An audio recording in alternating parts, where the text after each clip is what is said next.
Hello YouTube, hello all handmade lovers and fans. We are at the CandleBoom kitchen. And probably you're wondering why we decided to shoot our videos at the kitchen.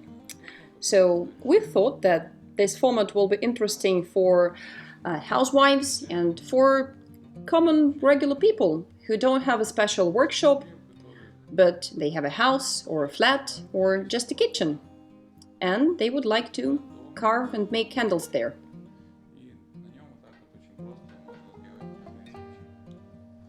This is our master, Sophia. Right now she is mixing the colored paraffin. And this is a needed stage before dipping the candles into the colorants.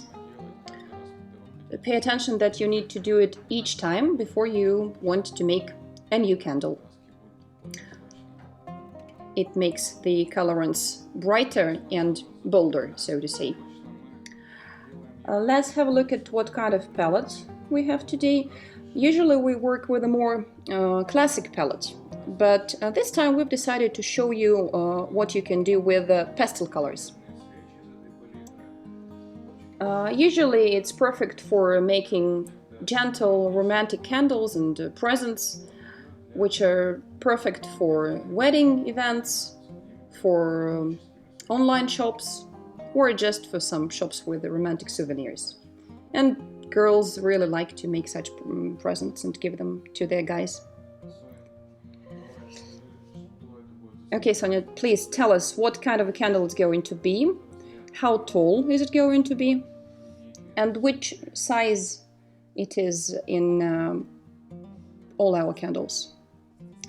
Well, I don't know yet what kind of a candle it's going to be, but about 10 to 11 centimeters tall. So the candle in the end will be about 12 centimeters. So it's in the shape of a cone, right? Yes, our candles can have a straight shape or a cone one. That's all the difference. So is it better to make different carvings? Yes, that's right. Okay, so if you're ready, we can start. Yes, we can.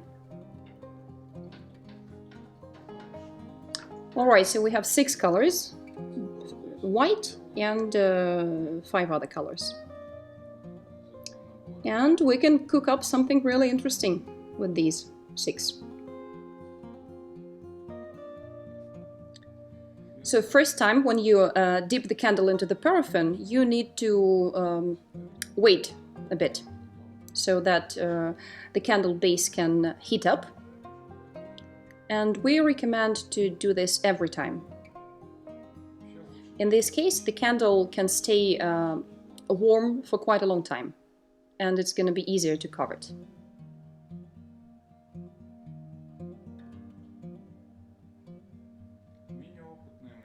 Less experienced masters who just begin to carve candles should use some kind of a cloth. But since Sonia is a very skilled and experienced professional, she doesn't need one. Maybe at some point she won't even need the knife or even the candle.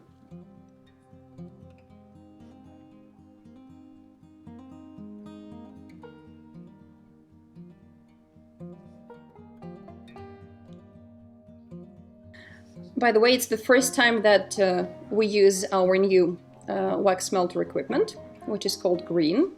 It's really beautiful. Usually we make them metallic from the inside, but outside. But this time we've decided to make it brighter, so it's gonna look better at the seminars, at the workshops, wherever you want to take it. So you can go there, set the equipment, switch it on, and just make candles. We think that this kind of a bright and colored equipment will be really enjoyable for everyone. Have a look at how gentle the candle color looks. Sonia, do you have some kind of a scheme in your mind right now? Yes, usually I have it. What shall I do if I dip in the wrong color? Well, yes. Well, I will find a way to fix this. Will you change the scheme? Well, yes, sometimes you can change the scheme a bit.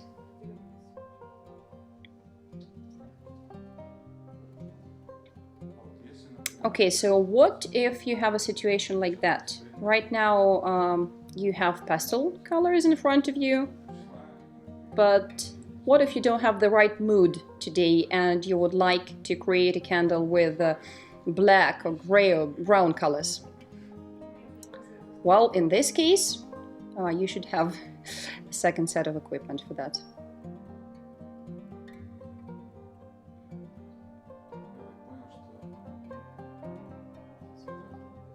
As far as I can see, these colors don't suit you.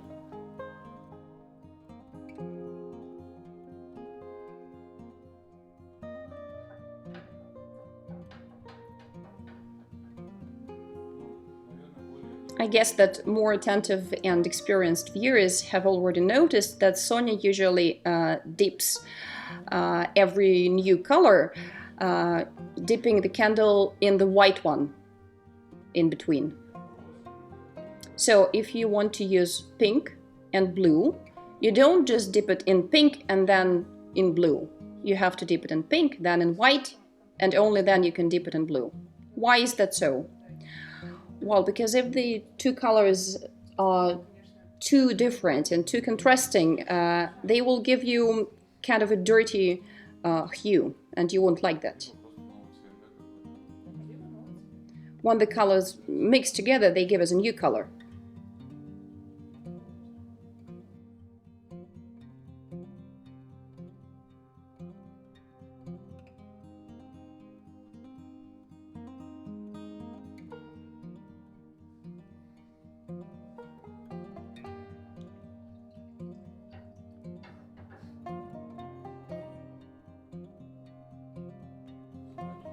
The whole technology of making carved candles means that you're gonna play with contrasting temperatures.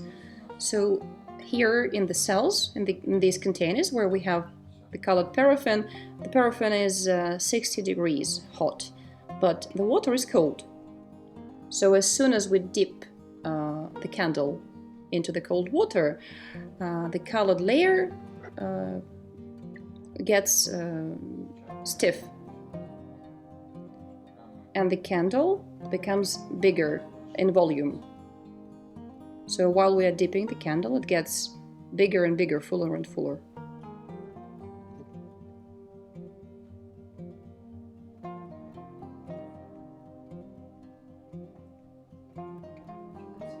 It's really beautiful. It looks beautiful when we have some kind of gradient on the outer surface of the candle.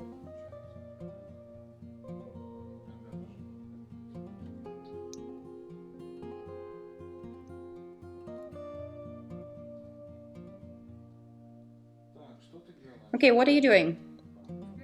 So first of all, you need to clean this part of the candle.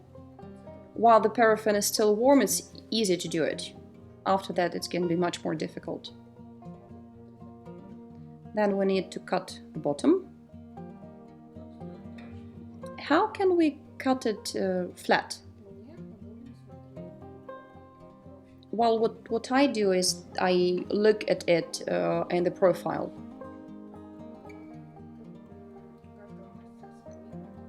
Each master has their own method. You can just try doing it from different angles. I guess that a beginner and amateur will soon start with making 10 to 20 leaning towers, and only after that they'll get a good candle. Yes. Make sure that your knife is always clean. Why?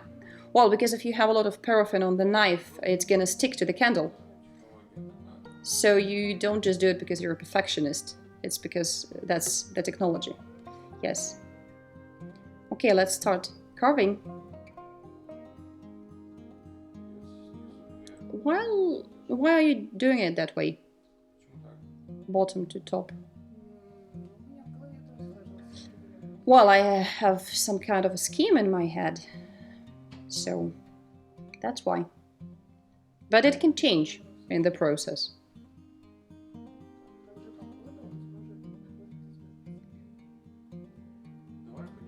Let's share some technical terms with our viewers. How is this element called? Well, we usually call it a roll. A roll? Yes, or a sheep. Because if you carve the candle wholly with these elements, it's going to look like a sheep. Okay, that's fine.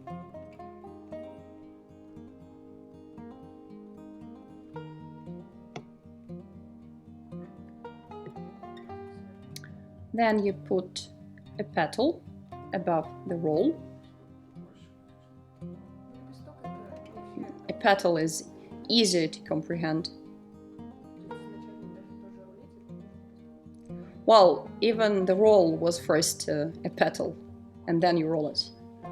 It's really important now to pay your attention to how Sonia is carving. She makes it in one step. If you stop the knife at some point, it's not going to look beautiful, and you won't have a flat cut.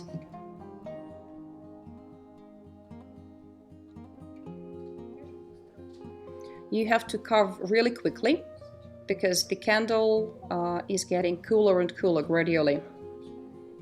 Well, yes, it has heated up quite well, so you have about 10 minutes to work with it. So if you aren't in a hurry and you have some kind of a scheme or an image in your mind, then you're not going to have any problems.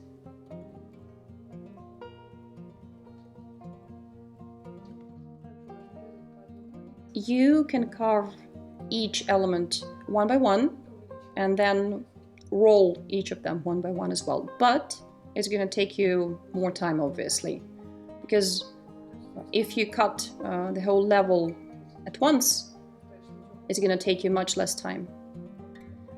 And the candle will stay warm enough so you can fix some elements if need be. Well, what would you recommend to a beginning master? To do it like you are doing it, or to carve each element separately? Well, I would recommend to get used to carving all elements at once, because after all, it's going to be harder to change the pattern and to learn once again. So, when someone is carving like you are doing it, it means that all elements can be placed at one level. It's much easier to repeat these actions. And when you cut each element separately and then you roll them separately, so it's really difficult to repeat everything on each level and on each side. How many layers, approximately, do you need to get a really good candle? Well, such candle needs about 18 layers, from 16 to 20 actually. So you're not actually counting them, you just see how many you have already. Yes, usually yes. So the number of dippings also influences the warmth of the candle. And when you're holding it in your hands, when you're carving, you can feel the temperature, right?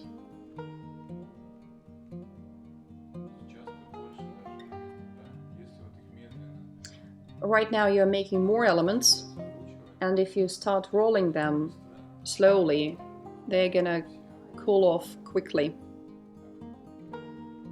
Yeah, and when they cool off, they start breaking.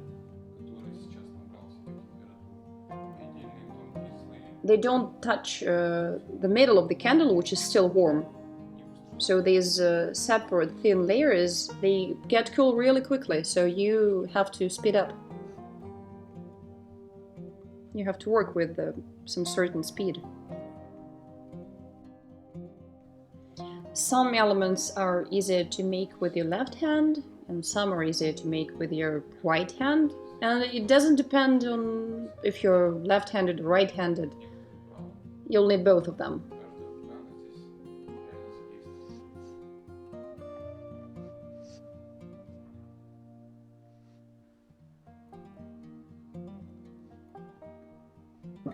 Is it the final element, or are you going to have some more? Well, I'll try to have one more level. As far as I know, the candle cools off a bit quicker at the top because it's thinner. Is that right? Yes, the top cools off quicker. Plus the paraffin that you dip, it gets down, and the layers at the top, they're thinner. But as far as I can see, you can still roll the rolls quite easily.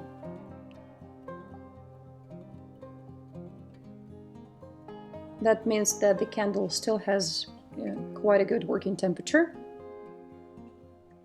If you know that your hands are usually cold, it's better to make them warm first before work.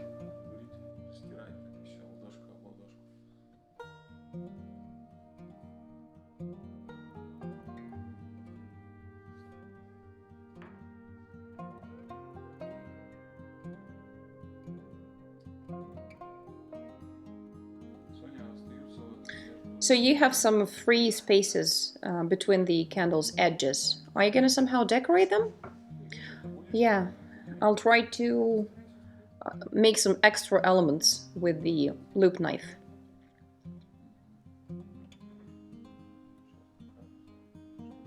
Okay, so you're gonna show us what that is.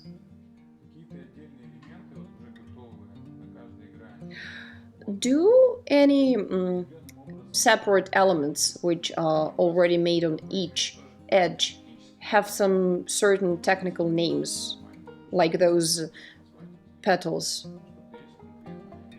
so that people can understand us? Can you give us some names, like a flower, a petal, a loop, anything else? For example, we call some patterns with the name of the flower. Well, I would say that these are our main elements. We call them snails.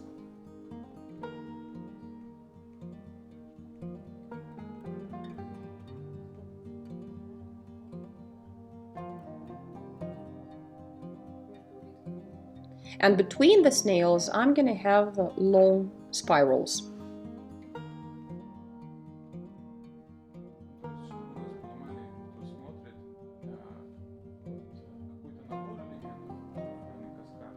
So usually we give each separate set of elements some name so that people can understand us easily.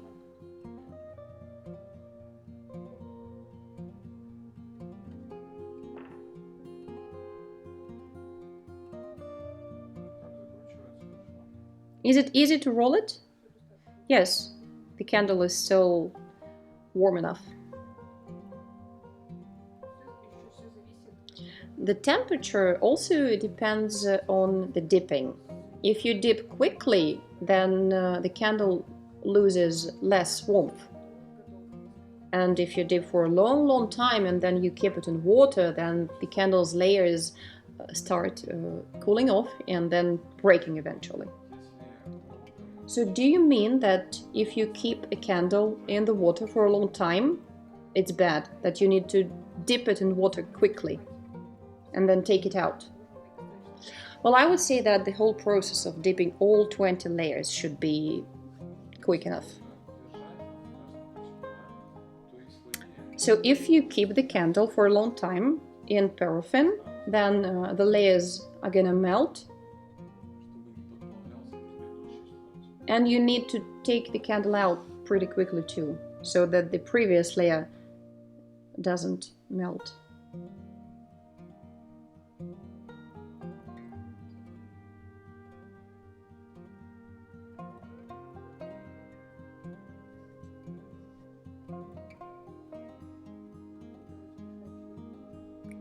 Right now I'm making the final elements.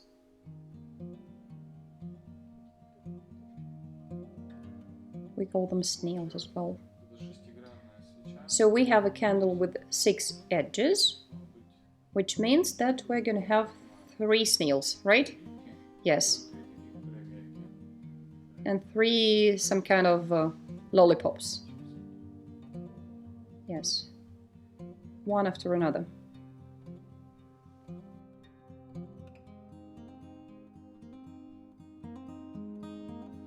So you can see the candle base in those places where you've made deep cuts. And when you light it up in the darkness, you will be able to see how the base of the candle kind of shines through and lights up the colored layers as well, giving you different hues. Okay, so the final element. Why are you doing that? Well, besides making the candle look more beautiful. Well, when we're gonna be lighting the candle up, we wouldn't like the paraffin to leak down the pattern. So that's why we're making such a deep kind of nest, hole, if you wish. When the paraffin melts, it becomes liquid, so you get some kind of a little bath with liquid paraffin. Yes, we cut through until the candle base, which is kind of transparent, so the fire is gonna shine through this transparent base. Okay, what are we doing next? Do we need to cool the candle off? Well, you can either leave it be and let it cool by itself, or you can dip it in water, or you can dip it into the varnish. You shouldn't hang the candle while it's still warm, because if the candle is even a bit bigger, it can just slide off. All right, the candle is ready. Thanks to everyone, and don't forget to like us.